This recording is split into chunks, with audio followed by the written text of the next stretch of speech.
আসসালামু আলাইকুম রহমতুল্লাহ বরকাত। প্রিয় নাজরিন ও ভাই বন্ধুরা, আপনি যদি ইসমে আজমের আমল করতে চান তাহলে অবশ্যই আপনার জন্য এই ভিডিওটা হেল্পফুল হতে চলেছে। তাই আপনি অবশ্যই আমার এই চ্যানেলটাকে সাবস্ক্রাইব করে আমার পাশে থাকবেন।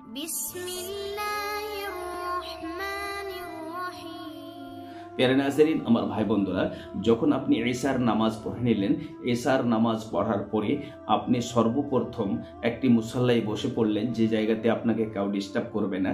আপনি খালি জায়গাতে, খালি রুমে গিয়ে বসে পড়লেন।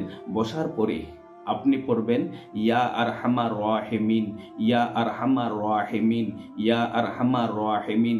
যখন ইয়া আরহামার রাহিমিন বলবেন, আল্লাহর দিকে স্মরণ করে নিজের দিলের মধ্যে নিজের আকাঙ্ক্ষাকে আল্লাহর কাছে পেশ করবেন আর বলবেন ইয়া আরহামার রাহিমিন, ইয়া আরহামার রাহিমিন। 1111 বার পড়বেন।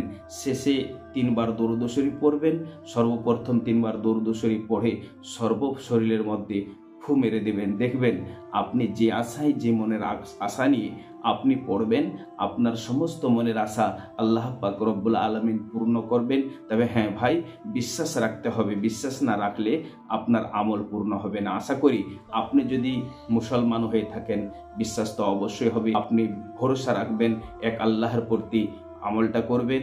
আশা করি আপনার সমস্ত আমল, আপনার সমস্ত কাম, আপনার সমস্ত মনের আশা আল্লাহ পাক রব্বুল আলামিন পূর্ণ করবেন। তাহলে আমলটি হলো ইয়া আরহামার রাহিমিন, ইয়া আরহামার রাহিমিন। তাই বলে ভাই, আমার এই চ্যানেলটাকে সাবস্ক্রাইব করে আমার পাশে থাকবেন। ফি আমানিল্লাহ, খুদা হাফিজ। আসসালামু আলাইকুম ওয়া রাহমাতুল্লাহি ওয়া বারাকাতুহু।